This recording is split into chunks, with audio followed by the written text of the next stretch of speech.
petit peu plus d'1 an, désolé, je regarde beaucoup ici. J'ai un retour vidéo et un retour sur le son.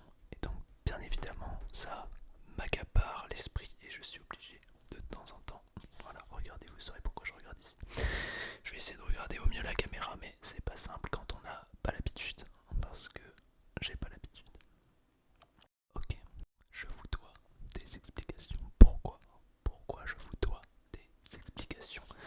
Car j'ai fait une première vidéo ASMR qui a somme toute très bien marché, je trouve, au vu de ma non-célébrité, vous en conviendrez. Étant donné que c'était une première vidéo, le fait qu'elle ait fait plusieurs milliers de vues, quelque chose comme 7000, 8000, je sais pas, un truc comme ça, et que j'ai eu plusieurs centaines d'abonnés, c'est vite dit. C'est vite dit parce que 200, un peu plus de 200, donc en fait, ouais, plusieurs centaines, bon, 2 centaines, c'est déjà mieux que rien. Non, mais en fait, j'ai vraiment été impressionné. Sachez-le, j'ai vraiment été impressionné de l'écho qu'a eu cette vidéo, de comment elle a fonctionné. Ça m'a vraiment étonné, vraiment impressionné. Et donc, je me disais aussi, par rapport à tous les beaux commentaires que j'avais, beaucoup de gens qui me disaient c'est incroyable. Enfin, voilà, c'est pas vraiment un égo trip, hein, mais vraiment, j'étais ravi de voir qu'il y avait beaucoup de gens contents, etc. Beaucoup de gens qui me disaient c'est incroyable, j'écoute des vidéos plusieurs fois par soir dès que j'ai des insomnies. Enfin bon, voilà, si vous voulez les commentaires, vous pouvez les voir, ils sont dessus. Enfin voilà, ça m'a vraiment touché. Et en fait, j'ai arrêté totalement. Je vais vous expliquer pourquoi. Il y a plusieurs raisons à ça. Comme tout le temps en fait. Comme tout le temps, il y a tout le temps plusieurs raisons. C'est un peu stupide ce que je viens de dire, mais vous comprenez ce que je veux dire. C'est tout le temps multifactoriel. Quand il y a un problème, quand il y a quelque chose qui va pas, quand... Bref, vous allez remarquer que je pars dans tous les sens, que je n'arrive pas à me contenir, je n'arrive pas à suivre une idée. Ça fait quelques temps que je répète et voilà. Donc, la première raison, j'ai fait des vidéos, plusieurs même. Certaines étaient vraiment très mauvaises, il faut le dire, vraiment très mauvaises et je n'exagère pas. Donc, j'ai décidé de, j'espère que je fais pas trop de bruit de fond, j'arrête de me disperser. Elles étaient vraiment trop mauvaises certaines, ça valait pas le coup, je me suis dit aucun intérêt. Une autre par exemple, que j'avais trouvé vraiment très bien, que j'avais faite, je m'étais bien emmerdé, j'avais trouvé vraiment bien. En fait je travaillais du bois en gros, enfin c'est un grand mot de dire que je travaillais du bois, mais en fait je bricolais. Dans le bricolage que j'avais à faire, je devais travailler, enfin pas travailler du bois, mais assembler du bois, vernir du bois, etc. Donc j'ai fait une vidéo en vernissant le bois, en parlant, et c'était vraiment quali. Il y avait des petits bruits et tout, c'était vraiment sympa. Mais, mais je ne sais pas pour quelle raison, j'ai enregistré avec mon téléphone, chose que j'avais déjà faite dans ma précédente vidéo, mais l'encodage d'enregistrement apparemment n'était pas bon. Je ne comprends absolument pas ce qui s'est passé. J'ai essayé toutes les solutions. La finalité était tout le temps exactement la même. À savoir, impossible de monter la vidéo. Et dans l'état de la vidéo, enfin, je veux dire, la vidéo devait nécessairement avoir des montages, enfin des cuts. Voilà. Pas de gros montage, mais des cuts. Voilà, je devais à tout prix faire des cuts dans cette vidéo et je ne pouvais pas. C'était tout à fait impossible, impossible de faire des cuts, vraiment impossible. Enfin, impossible de faire des montages, pardon, donc du coup, impossible de faire des cuts. Voilà, j'arrivais pas à avoir dans le bon codage ou dans la bonne. Je m'y connais très peu en vidéo, donc c'est compliqué de vous expliquer, mais en gros, voilà, impossible. J'ai vraiment tout essayé, je sais bidouiller sur les ordi quand même, j'ai un peu de... Voilà, je sais me débrouiller sur les ordinateurs, galérer avec les trucs, les machins. Mais là, vraiment, c'était impossible. Je vais faire un peu des triggers aussi parce que j'en oublie de faire des triggers tellement que je parle. Donc voilà, je n'arrivais pas, j'ai essayé, j'ai regardé des tutos, j'ai regardé tout ce qu'il était possible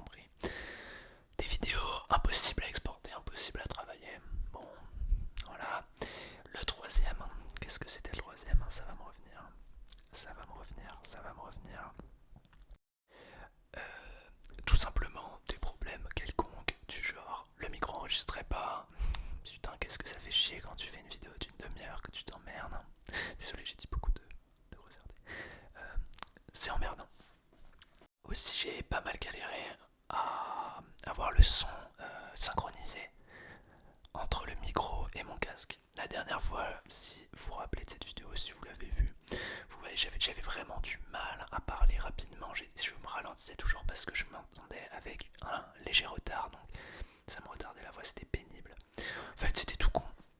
Il suffisait juste que je branche mon casque sur mon micro.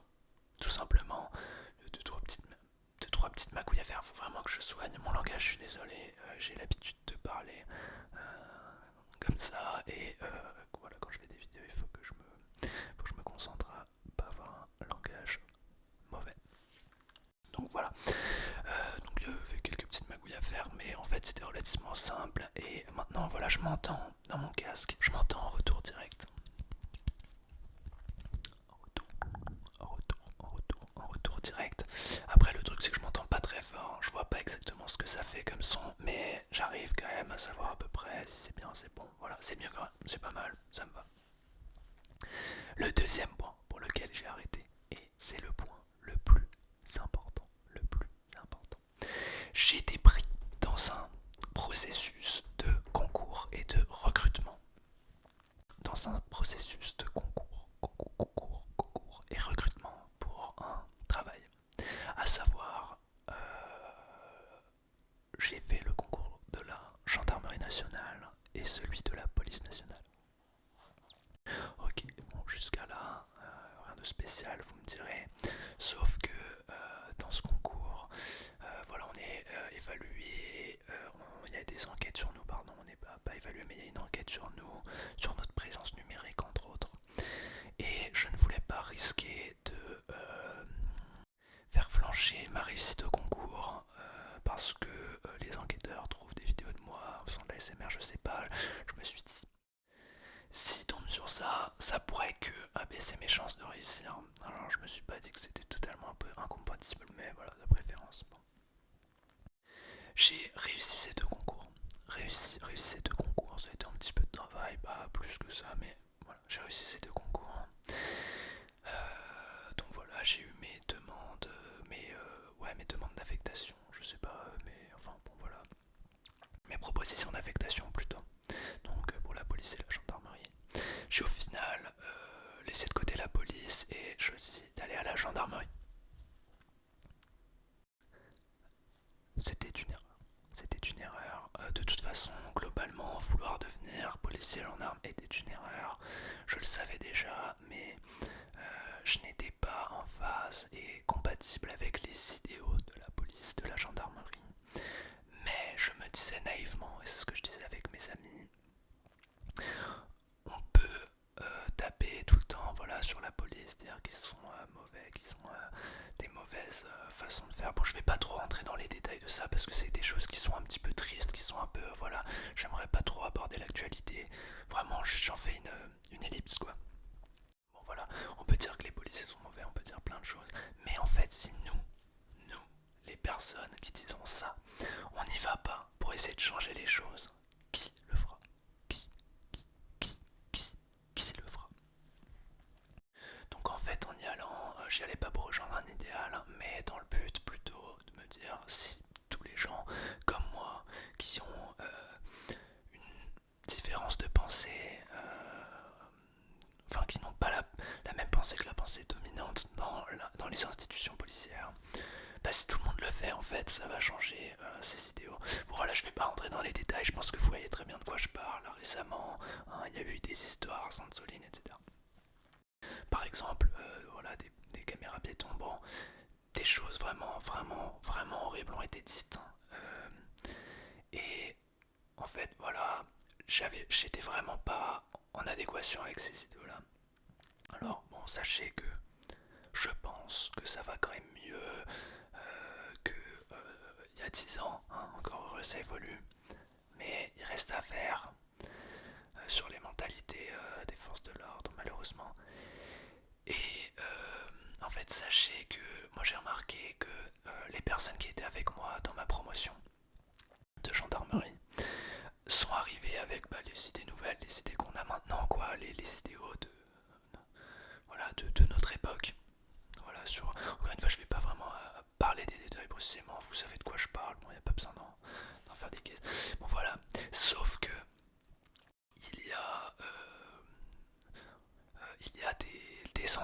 les anciens en fait entretiennent les mauvaises façons de faire, hein, voilà, le mépris de classe, bon, j'en passe.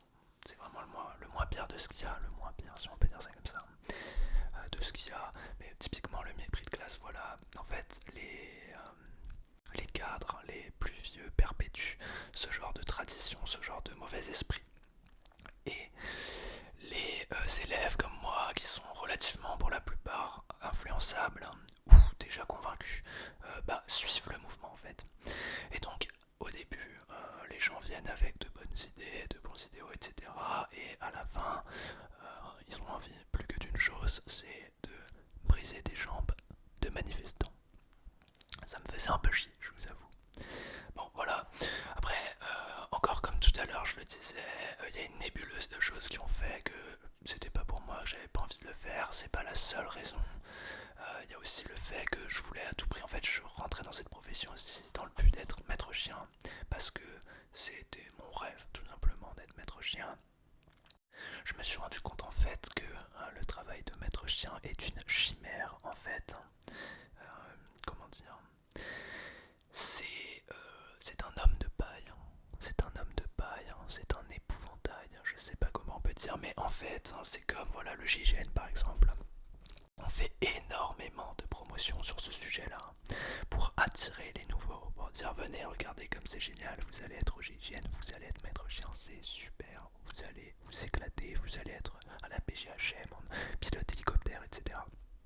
La réalité des faits, c'est que devenir maître chien est un parcours du combattant pratiquement impossible. J'avais même un instructeur à la gendarmerie. Quand je lui ai dit que je voulais être maître chien, il m'a dit t'en as, voilà, parce que sache que c'est plus facile, tout compte fait, d'aller au GIGN que de devenir maître chien. Alors il savait de quoi il parlait étant donné qu'il avait été au GIGN pendant plusieurs années. Et en fait, quand il me disait ça, c'est pas par rapport à vraiment la difficulté des tests, parce que évidemment que les tests sont plus difficiles pour le GIGN. Mais c'est pour en fait la chance, parce que le GIGN en soi, si on s'entraîne énormément à ces tests-là, on peut les réussir. Maître chien, en fait, c'est tellement bouché, c'est tellement bouché,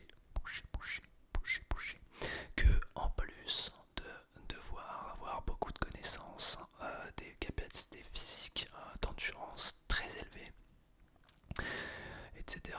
C'est surtout, il y a beaucoup de chance qui rentrent en jeu parce que c'est bouché, que beaucoup de gens veulent le faire. C'est la spécialité la plus demandée et une des spécialités les moins données. Donc il y a aussi tout un facteur de chance. Il y a un âge minimum, un âge maximum. Voilà. Bon, je vous épargne tous les détails, mais dans l'idée, c'était potentiellement possible.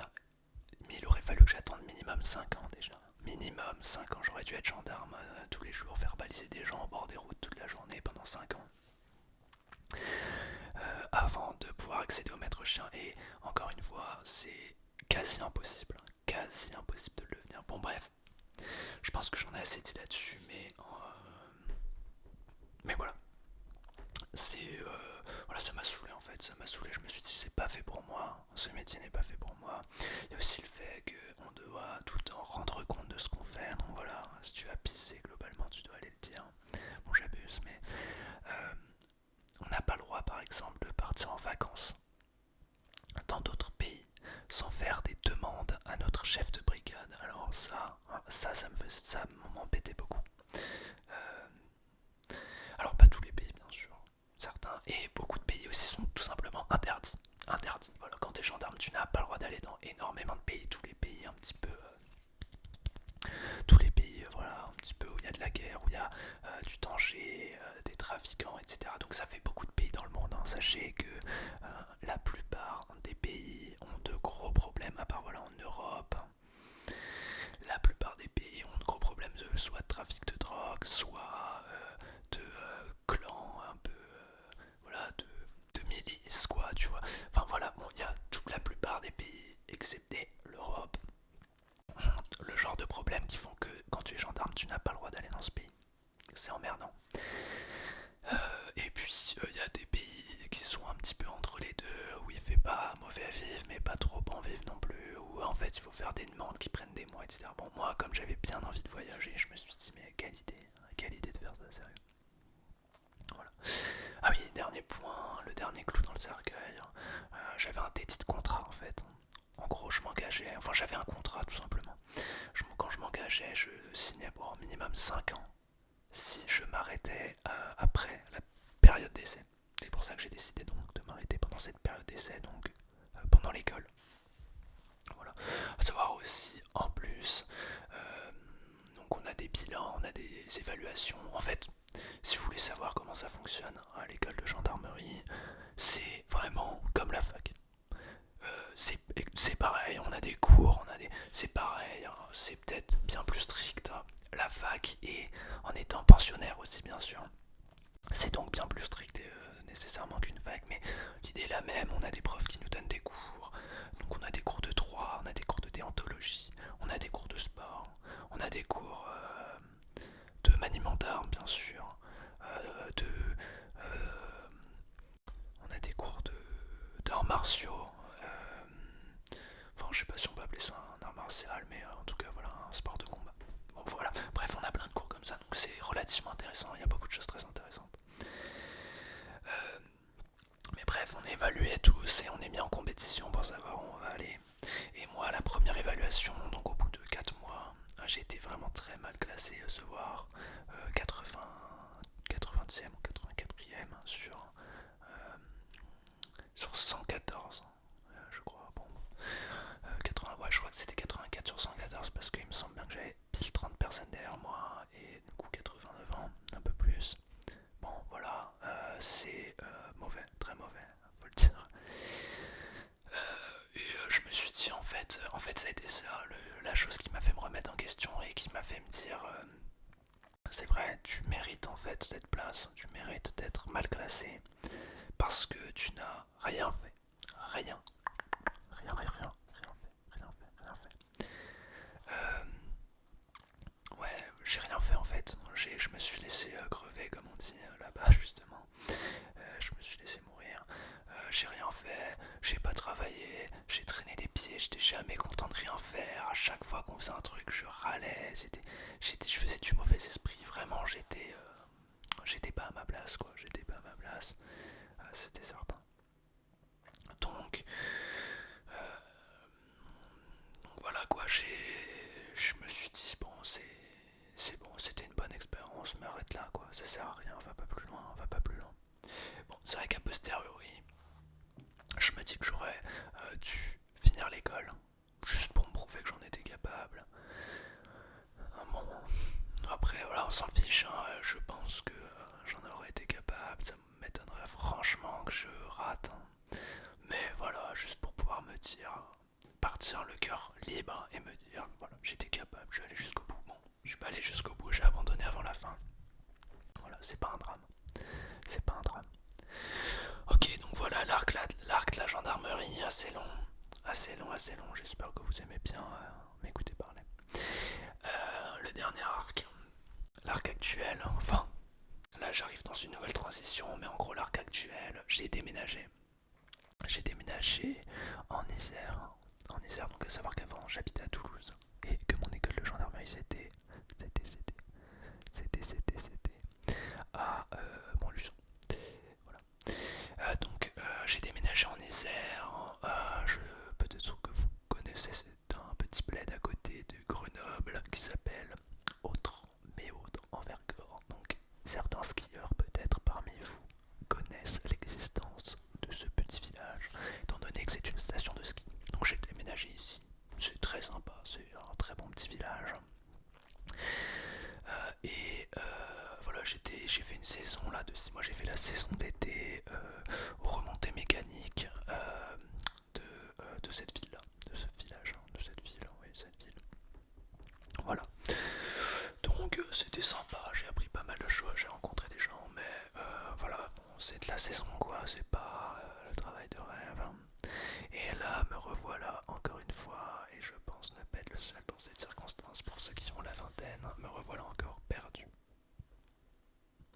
Je ne sais pas ce que je vais faire comme travail, j'en ai aucune idée, et j'avance à tâtons. Voilà, j'avance à tâtons, j'avance à tâtons.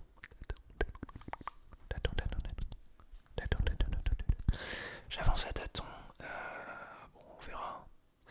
C'est pas trop un problème. Voilà, je pense peut-être créer une entreprise. Créer une entreprise, on verra bien. On verra bien. Ok. Et dernier petit point. Dernier petit point, dernier petit point. Alors ça n'a rien à voir. Vraiment. Mais je veux le dire parce que je kiffe. Je suis trop content. Je suis trop, trop, trop, trop, trop, trop, trop, trop, trop, trop, trop, trop content. Trop content, trop content. Trop content, trop content, trop content. Je pars au Vietnam. Je pars au Vietnam pour 38 jours. Du 9, j'ai compté les jours tellement que j'ai hâte. Ouais, j'ai compté les jours de vacances tellement que j'ai hâte, tellement que ça me plaît. Donc je vais partir du 9 décembre au 15 janvier au Vietnam. Ça va être génial. Ça va être génial. Ça va être génial. Ça va être génial. Est-ce que peut-être, alors j'ai pas envie de faire des promesses que je tiendrai pas, donc ne prenez pas du tout ça comme une promesse, mais je pourrais peut-être faire des vidéos au Vietnam, voir peut-être qu'il y a des trucs qui peuvent être très sympas à faire, je sais pas. Hop là, pardon, j'espère que j'ai pas fait trop de bruit.